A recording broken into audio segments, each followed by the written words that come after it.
Assalamualaikum warahmatullahi wabarakatuh. Kami dari kelompok 3 akan mempresentasikan negara dan warga negara untuk memenuhi tugas PPKN kelas B yang beranggotakan saya Cacap Ayah Rahman, NPM 193404116 sebagai moderator dan pemateri pertama, dan pemateri kedua ada Raju Taufikur Rahman dengan NPM 193404152, dan pemateri ketiga ada Trisnayanti dengan NPM 193404165. Yang pertama, langsung saja pengertian negaranya.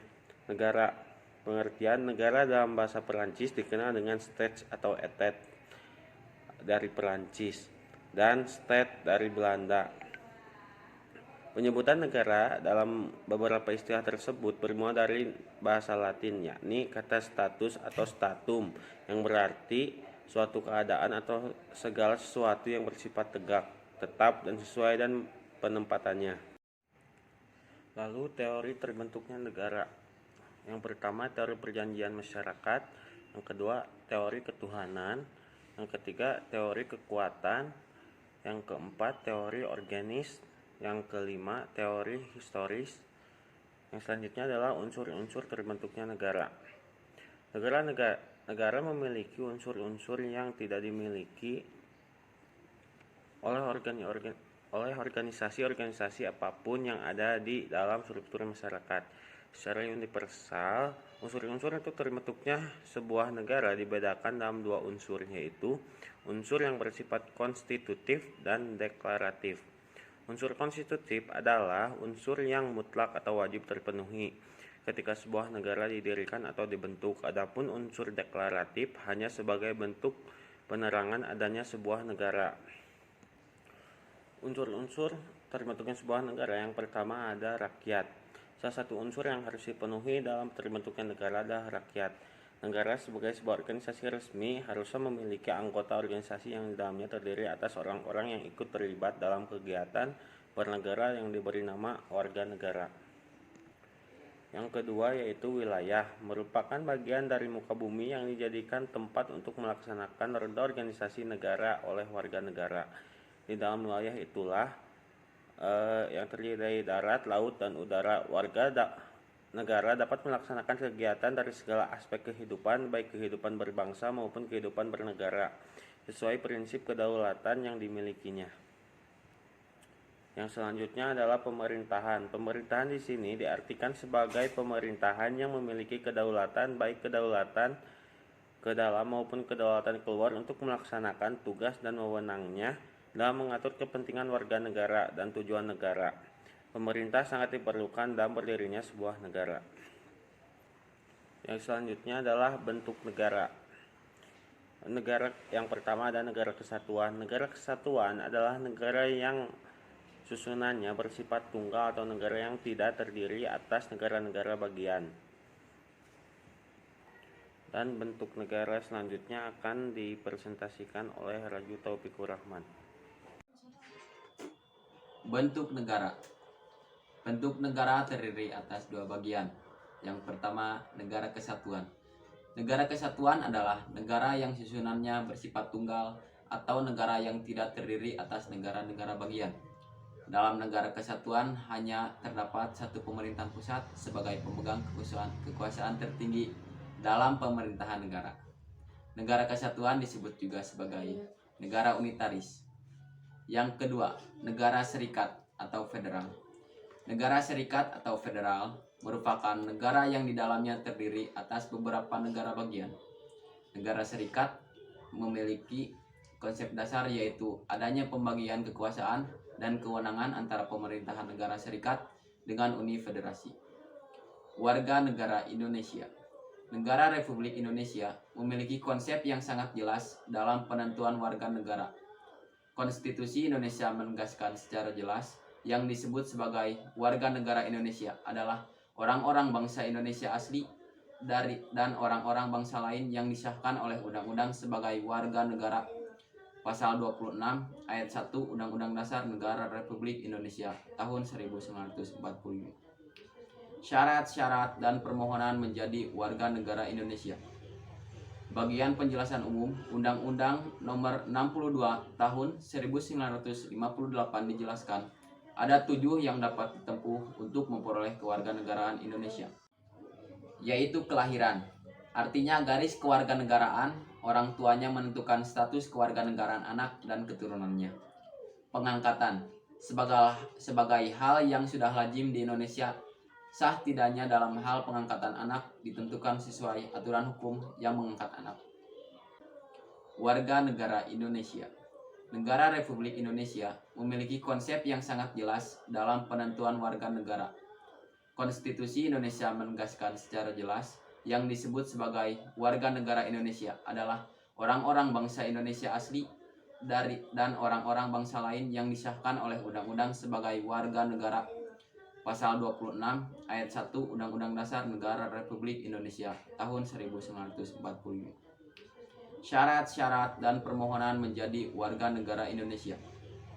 Bagian penjelasan umum Undang-Undang Nomor 62 Tahun 1958 dijelaskan ada 7 yang dapat ditempuh untuk memperoleh kewarganegaraan Indonesia, yaitu kelahiran. Artinya garis kewarganegaraan, orang tuanya menentukan status kewarganegaraan anak dan keturunannya. Pengangkatan, sebagai hal yang sudah lazim di Indonesia, sah tidaknya dalam hal pengangkatan anak ditentukan sesuai aturan hukum yang mengangkat anak. Yang kelima, sifat-sifat negara. A. Negara mempunyai sifat memaksa. B. Memiliki sifat monopoli. C. Memiliki sifat mencakup semua. Fungsi negara. A. Fungsi negara menurut John Locke.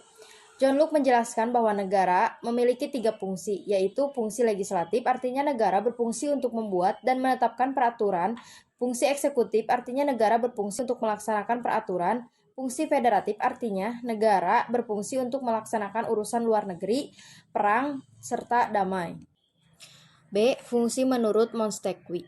Montesquieu mengemukakan bahwa negara memiliki fungsi yang menjadi 3 buah kekuasaan yang saling terpisah. Trias politikal atau teori mengenai pemisahan kekuasaan, yaitu fungsi legislatif, kekuasaan untuk membuat dan menetapkan undang-undang. Fungsi eksekutif, kekuasaan untuk menjalankan undang-undang. Dan fungsi yudikatif, kekuasaan untuk mengadili pihak-pihak yang melanggar undang-undang. Negara Kesatuan Republik Indonesia atau NKRI. NKRI merupakan negara kesatuan yang bentuk pemerintahannya berbentuk republik dan pembagian kekuasaannya menggunakan sistem desentralisasi. Yang keenam, peran warga negara. Sesuai aturan pasal 26 Undang-Undang Dasar Negara Republik Indonesia tahun 1945, warga negara ialah bangsa Indonesia asli dan orang-orang bangsa lain yang secara yuridis disahkan sebagai warga negara Indonesia. Adapun wujud peran serta warga negara di bidang kehidupan bernegara diantaranya yaitu A. Peran warga negara dalam bidang hukum. B. Peran warga negara dalam bidang politik. C. Peran warga negara dalam bidang sosial budaya. Dan D. Peran warga negara dalam bidang ekonomi. Yang ketujuh, hak dan kewajiban setiap warga negara. A. Hak warga negara. Yang pertama, hak mendapatkan perlindungan. Yang kedua, hak warga negara untuk mendapatkan pekerjaan dan segala bentuk penghidupan yang layak bagi kemanusiaan. Yang ketiga, hak warga negara dalam keikutsertaannya dalam upaya pembelaan negara. Yang keempat, hak beragama. Yang kelima, hak warga negara dalam memperoleh pendidikan. B. Kewajiban warga negara. Setiap warga negara Indonesia berkewajiban mematuhi hukum dan pemerintahan.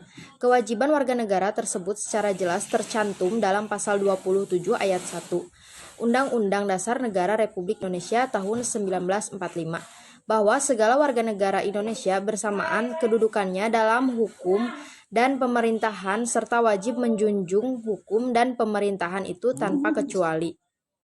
Selanjutnya adalah warga negara. Pengertian warga negara menurut G. Murdoch menyatakan bahwa warga negara adalah suatu hak untuk berpartisipasi secara utuh dalam berbagai kegiatan struktur politik, sosial, dan kehidupan kultural melalui pemberian ide, gagasan, bahkan ikut serta dan menciptakan bentuk-bentuk atau forma yang tepat di dalamnya.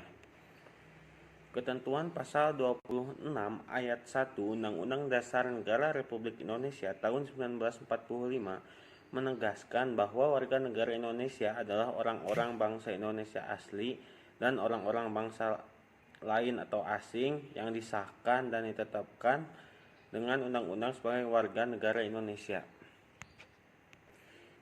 Yang selanjutnya adalah asas-asas kewarganegaraan. Yang pertama, asas lus sanguinis atau berdasarkan keturunan. Lus dalam bahasa Latin berarti hukum dan sanguinis artinya darah. Dengan demikian, ius sanguinis diartikan sebagai bentuk kewarganegaraan seseorang yang diperoleh dan ditentukan berdasarkan garis keturunan orang tersebut. Yang kedua adalah asas lus soli atau tempat kelahiran. Lus soli merupakan istilah dari asas penentuan kewarganegaraan seseorang yang diambil dari bahasa Latin ius yang artinya hukum, sedangkan soli adalah kata solum yang berarti negeri atau tanah. Dalam asas uis soli, keluarga seseorang ditetapkan berdasarkan tempat kelahirannya. Yang ketiga adalah status kewarganegaraan. Status kewarganegaraan yang pertama adalah apartheid. Apartheid merupakan sebuah konsep mengenai adanya seseorang kependudukan yang sama sekali tidak memiliki kewarganegaraan. Yang kedua adalah bipartheid. Apartheid merupakan sebuah konsep mengenai adanya seseorang penduduk yang memiliki dua kewarganegaraan sekaligus atau dui kewarganegaraan.